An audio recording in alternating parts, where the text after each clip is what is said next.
帮我拍照，帮我录音，帮我报警。这个呢，就是这一次正式版最新的功能——语音捷径，让你直接跳过 Siri 念出关键字就可以执行捷径，超酷的吧？没有错 ，iPhone 18开放更新喽。那其实这次 iOS 18主打的不外乎就是 AI 嘛。看看他们从6月的开发者大会到上个礼拜的 iPhone 发表会，花了多少篇幅在 AI 上面呢？我们也有讲过呢，就是从文字啊、图像生成或者 Siri 都会全面进化。那你可以想说，我今天已经更新 iOS 18了，但是我的手机上面怎么还没有出现 AI 呢？原来苹果还在赶工啦！这些好玩 AI 功能呢，最快要等到下个月的 iOS 8.1才会亮相。但是为了今天这一集，我们 iOS 8.1测试版也抢先升级了。我们今天就一起来看看好玩的 AI 功能，还有正式版的新功能吧。首先呢，先来讲到 iOS 8.1的 AI 功能。在下个月iOS 8.1正式上线之后，15 Pro 系列还有16系列，在设定里面就会看到这个 AI 选项。就这边呢会新增一个选项出来，没有错，就是只有15 Pro 还有16 Pro 系列才跑得动哦。是不是突然想换手机了呢？那这边呢，我们只要在一般里面把系统语言转成英文之后，就可以把 AI 封印解除了，因为其他语言之后才会慢慢加入。那首先第一个呢，我们要来介绍的是 AI 修图 Clean Up 功能。简单来说呢，就是修路人的功能啦。那为什么第一个讲这个呢？因为我觉得它真的比我想象中的还要好用它就有点像是魔术擦擦笔的那种感觉。例如说现在这张照片里面，我们可以看到很清楚的这个路人嘛，那我们就可以进到编辑里面，然后这边就会有一个 Clean Up。那这个时候你可以用点的，或者是用涂的，或者是把它圈起来都可以。那我就这样把它涂，超级夸张的非常非常自然，而且非常简单。大家看一下前后对比，或者是我今天脸上可能长了一颗痘痘呢，我一样也可以用这个功能。这边呢，我就把它抹一下，它就不见了。或者是我今天图片上面有什么个资要消除的话，我觉得也超级方便。例如说，假设这个是我的电话或者我的个资什么的，我就可以这样抹，它就会把它删得一干二净。或者是你今天想要把自己 P 掉也可以。而且超级简单，完全不用学。那我觉得这个功能其实在其他修图软体里面也有，但是我觉得在 iPhone 上面有几个非常大的优点。第一个就是它今天是内建的它完全不用另外存取照片，就还要在那边汇进来啊、汇出去啊什么的，还要选格式，然后怕它画质跑掉啊什么的。然后第二点就是我觉得它使用起来超级无脑简单，感觉就是连长辈都可以轻易上手的一个功能。就是你今天只要编辑啊，然后点一下这个，然后在那边涂一涂就好了。因为像之前去意大利呢，我妈事后就会把照片丢给我，然后可能要我把路人修掉啊之类的。但是现在有这个功能的话，它自己也可以修图了，但是前提就是要先帮他换一只新手机。这个功能对于女生来说是非常非常重要的功能。iPhone 除了升级 iOS 18之外，防护力也要升级。iPhone 16那么贵，要是摔到了、刮到了，真的会很心疼还好 Casetify 最新一系列的防摔手机壳的超强防护能力，把我的 iPhone 保护得好好的。首先是这个，光看它的外表就知道它的防摔能力超爆强的 Ultra 终极防摔手机壳。这款壳呢，真的不是普通的防护壳，它可是经过6层坚固防护设计，可以说是手机界的坦克。它有内建镜头保护、超强的 Ultra 弹力保护罩、X 型结构，加上硬壳背板。不止这样呢，它还有内建一个 MagSafe 磁环，让你轻松使用所有 MagSafe 配件，不论是充电器还是各种配件，都可以完美搭配。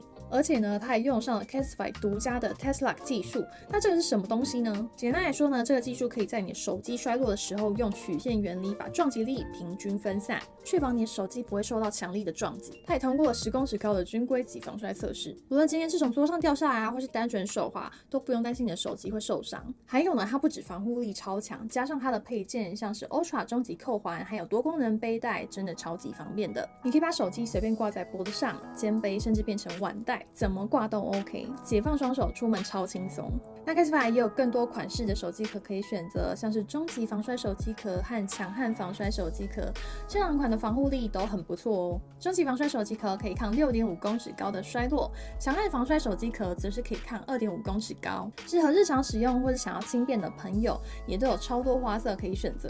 今年 iPhone 16新壳也推出超多颜色，在防护力和轻便性之间取得一个平衡。最后呢 ，Casetify 也有适用于 Apple Watch 的终极表带，这个表带不止防水抗汗，还有 TPU 透气设计，戴一整天也不会觉得闷热。不管是运动还是日常穿搭，这款表带都能让你看起来超有个性。另外，手机还有保护贴，还有镜头保护贴可以选购，赶快点击下方购买链接，使用我的新机专属折扣，让你的 iPhone 16得到最好的保护。接下来呢，我们来介绍语音备忘录转文字，还有通话录音的新功能。没有错，在 iOS 18.1，你在录语音备忘录的时候，都可以看到即时转录文字哦。这个呢，像是在会议啊，或者是上课的时候，感觉是超好用的。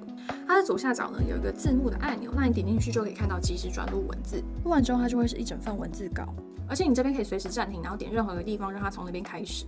那你今天如果把汇进备忘录啊，或者你在备忘录直接录的话，它里面还会有一个 summary 的按钮，那你就可以直接看说这个录音稿里面是在讲什么东西，很快抓住重点。例如说你上课1-2个小时的话，这边就可以直接抓重点。那另外一个非常重要的更新就是通话录音了，毕竟现在社会都要好好的保护自己嘛。那之后 iOS 18.1，你在通话的时候呢，左上角大家就会看到有一个录音的按钮，你按下去之后呢，它会先跟对方播一段声音，告知对方说你即将开始录音。那这个呢，就是可能避免会有一些法律责任产生什么的。好，那我们讲完电话之后呢，它就会把它存到你的备忘录里面。那它下面会直接帮你摘要说这通电话在讲什么。那你点进去就可以看到完整的文字稿。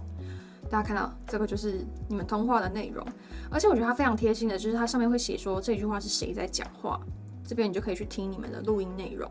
我觉得它整个用起来非常简单，然后容易上手。我觉得这个功能大家一定要学起来耶，就是有的时候可能临时要有一些状况啊什么的，就可以录音。再来第3个呢，就是新的 AI 写作工具。就是之后呢，在任何可以打字啊，甚至是选取文字的地方，它里面都会出现一个 Writing Tools。它就会跑出这个界面。那因为现在是只有英文版嘛，之后才会有中文版。例如说，我们今天要写一个英文的 email 或是一个英文字界，那你就可以用这个校阅功能，它就会帮你检查说哪边可能有文法错误啊，或是拼字错误，然后它也会在上面写说它改了哪些地方。那除此之外呢，它也有改写功能。可能例如说，我们今天写了一封 email， 就是很生气的一个投诉信，里面可能口气很不好之类的，就是说你这个咖啡店服务是看我。那你送出之前呢，就可以选这个 friendly 或者是 professional， 就有点像套个滤镜那样子，它就会变成我对贵咖啡店的服务态度感到不满，希望你能予以改善。就是骂归骂，对外还是要保持优雅哦。那下面呢，就是一些重点整理的功能，例如说会议文字稿很长啊，丢进来，然后像这样立刻有没有总结都帮你做好了。那我来说说呢，我自己更新之后至少已经有1个月的看法，就是我在 ChatGPT 里面其实的确是会用到重点整理啊，或是改写的功能，但是很不一样的地方就是我今天可以很明确的告诉他我希望怎么做。例如说我今天希望他口语化一点啊，或是要他写成白话文啊，或者是你今天帮我加一大堆 emoji， 总而言之就是非常的客制化。但是现在看到的这个写作工具就是偏入门啦，不过也是要考虑到，因为大部分的用户都是没有用过 AI 的，而且这个工具是免费的哦，免费的。就是我自己用 ChatGPT， 我还要1个月付600块耶，所以用来做一些快速的总结也算是蛮实用的啦。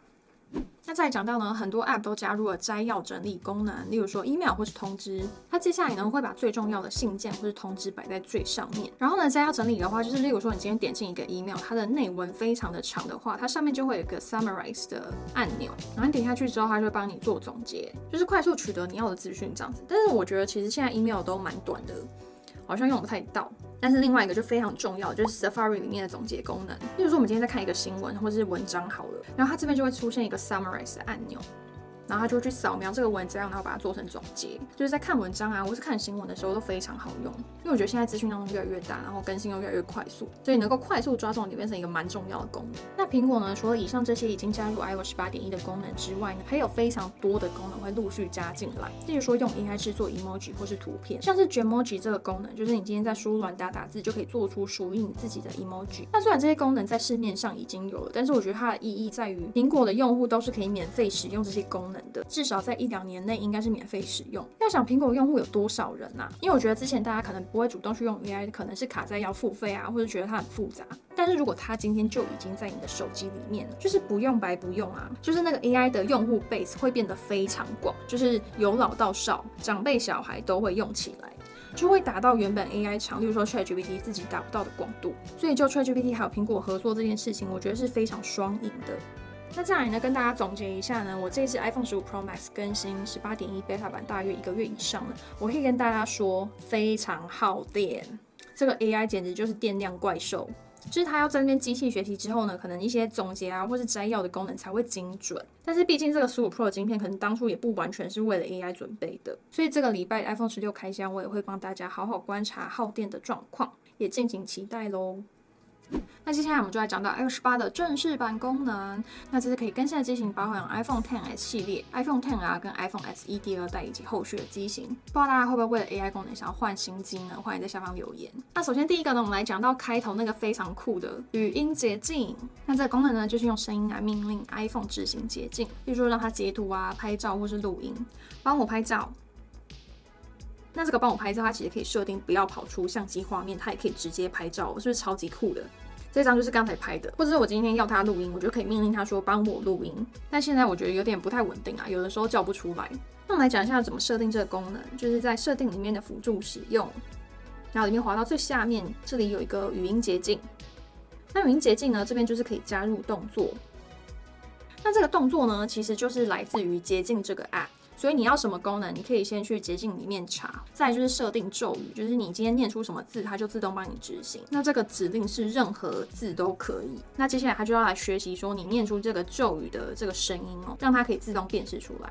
可以截图吗？可以截图吗？可以截图吗？所以就是要念3次。然后呢，现在它就就绪了。我们可以来测试一下，可以截图吗？哦，成功了！这个真的超好玩的。而且今天呢，你就是可以进捷径，然后自己去写一个脚本，例如说帮我拍照的这个脚本。就如果大家想要玩玩看的话，可以去研究一下捷径，还有这个声音控制捷径的功能。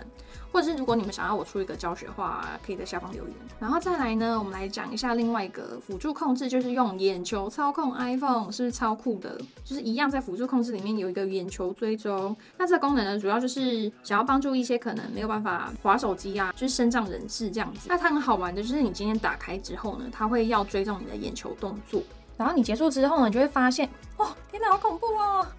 有没有那个黑色的圆点？就是我现在在看哪边，它就会跟着我的眼睛。然后，例如说我今天没有办法用手滑手机的话，我就是可以这样子去选我要的 app。但是因为现在相机卡在那个镜头前面，所以我的眼睛没有办法完全被照到，所以看起来蛮不稳定的。总而言之，大家也可以去玩玩看这个新功能，就是还蛮酷的。你只要盯着同一个地方，它就可以选取。但是现在有一件事情做不到，就是翻页，它做不到翻页这件事。下一个也是非常实用的，就是录影暂停按键。就是现在大家开始录影之后呢，左下角都会有一个暂停钮，按下去之后呢，它就会暂停录影，然后再按一次，它就又会开始录影了。那这个好用的地方就是在于你今天拍东西的时候，就可以换个场景啊，或是换到不同的切角，或者做一些效果，像是同一个人重复出现在画面里面多次的那种效果，就是可以暂停又开始这样子。那我觉得这个很重要的就是可以省去一些后置的时间，因为像是我以前可能都要另外用剪辑的软体去后置，那现在有这个功能就是又会更方便，而且这又是全部 iOS 18机型都可以玩，所以大家更新完之后就可以试玩看看哦。再来下一个呢是 Safari 隐藏干扰项目，我觉得这个功能真是除了阅读器之外最伟大的发明了。是不是我们常常点开网站之后都被这个广告给填满了，然后有的时候还播音乐，真的是会一肚子火。这个时候呢，我们可以点左下角，这边就会有一个隐藏干扰项目，然后这个时候你就可以点画面上面任何一个地方，它就会把它隐藏起来。有没有直接带走？然后假设我今天点到新闻里面好了，有没有立刻某某广告跳出来，来隐藏一下，超赞的。然后这个也可以隐藏，那些会动来动去的东西都可以直接移除，真的是要给这个功能一个拍拍手欸，真的做得太好了。当然今天呢，可以选择阅读器的话，其实是最快的方法啦。但是有一些网站其实是没有办法开启阅读器的，你们往下滑立刻又出现广告。觉得很烦的话，就给它隐藏起来，而且任何地方、任何会动的东西都可以选起来，超赞！那再下一个呢，我们来讲一下全新自定主画面，就是现在 App 是可以放在任何一个地方的，然后小工具也可以随意的摆放。除此之外呢，现在新增了深色模式，就是你全部的 App 都可以改成深色的。在这边有一个自定。那自定里面就是可以去调整深色或者是不同的色调，那你就可以去选择不同的颜色去搭配你的桌布。黑色其实算是一个蛮酷的风格，对吧？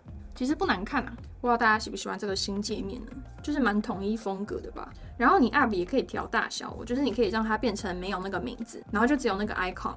但是我觉得这 icon 看起来有点大，还是小小的比较可爱。所以如果大家有想要尝试不同的色调的话，就可以进来玩玩看这个新的自定主画面功能。还有另外一个呢，就是锁定画面这两个按钮现在可以自定功能了。就是今天在那个设定的背景图片里面，你就可以去自定。然后里面就可以把你的相机还有手电筒换掉。然后它里面其实蛮多东西可以选的，大家可以进来看一下有哪些东西你可能会用到。那我觉得比较重要的可能是下面的辅助使用吧，因为有些人可能真的会用到这些东西。那我自己个人是觉得手电筒跟相机是真的蛮实用的，所以就把它留在那边。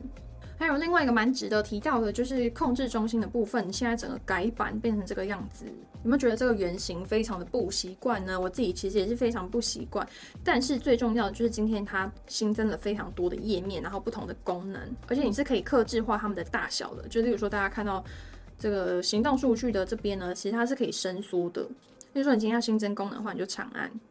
然后里面就可以加不同的功能，现在里面可以新增非常多的项目，就是变得蛮细的，然后也可以执行一些捷径啊什么的。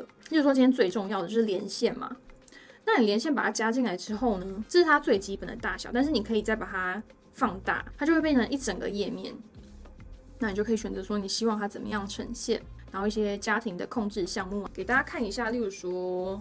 我很常用到除湿机的插座的话呢，我就是可以直接在这边点让它打开或是关起来，就还蛮方便的。所以我觉得蛮重要的2个点，就是今天上面的控制项目你都可以控制它的大小，比如说你今天闹钟要大一点啊，还是你低耗电模式要大一点啊，你都可以自己选择。然后第2点就是一些家庭控制项目什么的，你都可以直接在这个画面把它打开或关起来，变得有点复杂，有没有？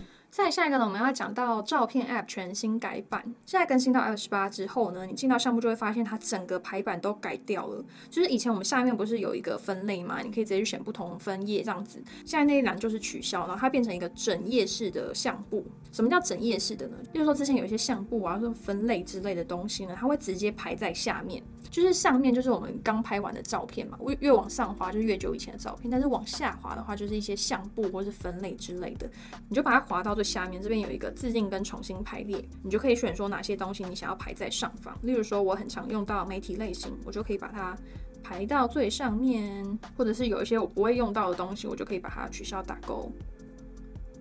然后呢，它最下面还有一个背景图片建议，我觉得它建议的蛮精准的，就是大家看到现在这些照片都是我自己拍的哦，但是是他帮我裁切的，我觉得他选的都还蛮不错的，所以大家都可以来看一下这边有哪些是你自己拍的照片，非常适合当成桌布。但总而言之呢，我觉得这个排版要稍微适应一下，尤其最近有一件事情非常困扰我，就是我今天把照片或是图片传到我的 iPhone 里面的话，它会乱跳，日期会整个跑掉。因为像之前我们把照片传进来的话，它会出现在最下面这一张，对不对？现在它可能会跳到上面哦，那你就要去找，就会非常麻烦。那可能比较快的方式就是到最近的日子里面去选输入啊，或者选今天会比较快找到。因为有时候它真的跳到一个我不知道它在哪里这样子，我觉得大家可能刚更新完都会不习惯，但我觉得最主要的就是到那个重新排列这边，把一些你不会用到的东西把它关掉的话，其实就会非常简洁啦。再来呢，我们来讲到 iMessage 的部分，不知道用 iMessage 的人多不多？其实我觉得蛮好用的。那这次呢，蛮多都是新增一些文字特效的，主要就是在右边有一个字，有没有？这边点进去之后就有一些特效可以选择。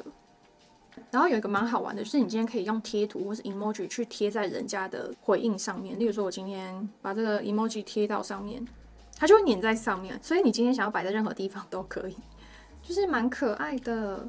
然后除了 emoji 之外呢，像是左边这边是我自己新增的一些贴图，那这些贴纸都可以直接在相簿里面去新增。那我就可以，例如说贴我家的猫在上面，而且它可以叠图哦，它可以再叠上去，它就无限的一直乱叠，所以就蛮好玩的。我个人是蛮推荐大家可以用用看 iMessage， 虽然没有 LINE 那些那么多贴图，但是其实也蛮好玩的。接下来讲到全新的密码 App， 就是现在大家画面上面看到这个密码，那你手机上面更新到 iOS 18就会自动出现了。那这个东西什么呢？它其实就是我们原本设定里面储存密码的地方，它现在把它拉出来，自己变成一个 App。所以你点进去呢，就是所有你存在网站里面啊，或者是你要登入 App 什么的密码都在里面。那进来之后，你会看到它就是把它分类成不同的密码，方便你去快速的管理这样子。然后平常可能有一些安全性的问题呢，你也可以直接进到安全性这个栏位去看一下，可能有密码外泄的问题，你就要赶快去把它改掉这样子。然后不知道大家知不知道，密码其实是可以共享的，就是你今天点到一组密码里面之后呢，里面有一个群组，那你就可以去选群组，然后你就可以在这边新增群组啊，然后加入联络人，你就可以跟他共享同一组密码跟账号。再下一个呢，讲到计算机现在也开始支援数学公式咯，就是我们进来之后呢，左下角有一个按钮，点进去这边有一些像是科学啊或数学备忘录之类的，就是有一些更专业的数学公式，你就可以直接在这边使用，就变成一个工程计算机的感觉。然后呢，它也可以去记录你算过哪些东西，它会记录在这边。那我觉得对于一般人来说非常好用的会是这个换算的功能。它换算里面有非常多项目哦，例如说现在大家立刻看到会是币值的换算，例如说我想要换算6万日币是多少台币，这边就会立刻算给你看。那除了币值之外呢，它还有很好用的像是长度啊或是重量，这边都可以选择，例如说50磅是多少公斤啊什么的，这边都可以直接算给你看。那除了计算机之外呢，备忘录现在也有新增数学算式的功能，例如说我今天想要计算一个数字好了，然后我今天打等于的时候，它就会自动出现答案，那我按它就会直接加进来，非常非常方便。然后它下面也会让你选择说你是只想要答案，还是你要整个算式都出现，就是蛮实用的一个功能。或者你今天手写数学公式，它也会直接帮你画图表，这个超好玩的。如果你今天是在校生的话，感觉会用到。那再下一个要讲到新功能，就是现在 App 是可以隐藏跟上锁的。就是说你今天手机要借给别人，但是你不想让他看到某些 App 的话，你就可以把它锁起来，你就长按它。这边呢就会有一个需要 Face ID。那你就可以选择要不要隐藏，或者是就纯粹把它锁起来。那就是我们把它隐藏起来。那隐藏完之后呢，在手机上面会完全找不到。那如果你要把它找回来的话，它会在最后一页的这个 App 资料库的最下方，这边有个隐藏，一样你点进去就要用 Face ID 解锁。这边呢就会看到你隐藏的 App 了。那这样锁起来之后，你就不怕有些东西不小心让别人看到咯。那接下来我们来看一下地图 App。那地图 App 呢，现在开始支援美国国家践行路线的设定。你可以自定路线之后呢，它会帮你下载离线地图。如果你今天有打算要去美国爬山走走的话呢，就可以用这个功能来帮你规划路线。例如说你选了一个点之后，这边就有一个规划自定路线。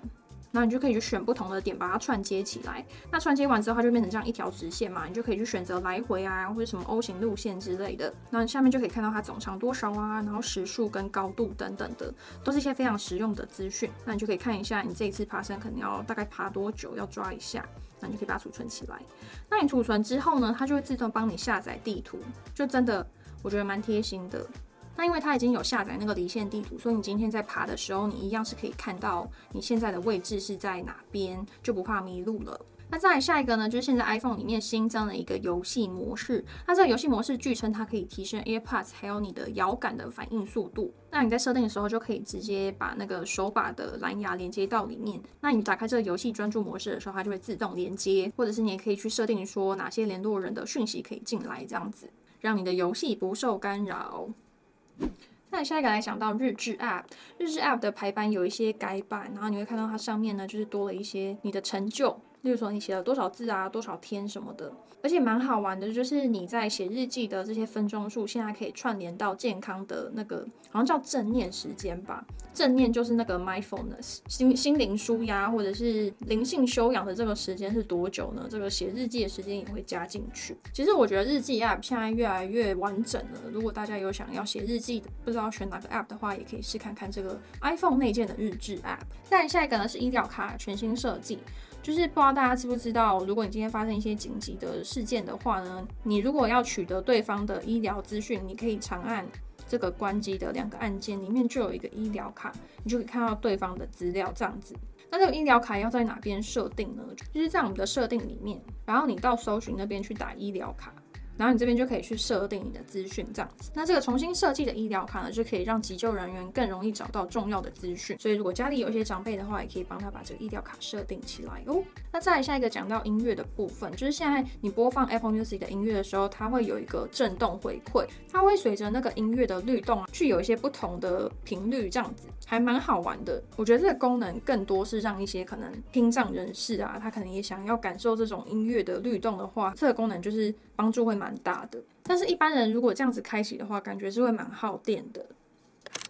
那总体而言呢，我觉得这次正式版多了一些很实用的功能，像是声音控制啊，或是录影暂停都蛮不错的。但是撇除 AI 的话，我觉得整体更新的幅度不大，像是新的控制中心啊，或是相簿，我觉得都要花时间适应。不知道大家觉得这次有哪些功能是你们非常喜欢的呢？欢迎在下方留言告诉我。然后我自己也非常期待 iOS 18.1的到来，到时候我们也会第一时间帮大家测试。那我们今天28正式版影片就到这边，我们就下回影片再见，拜拜。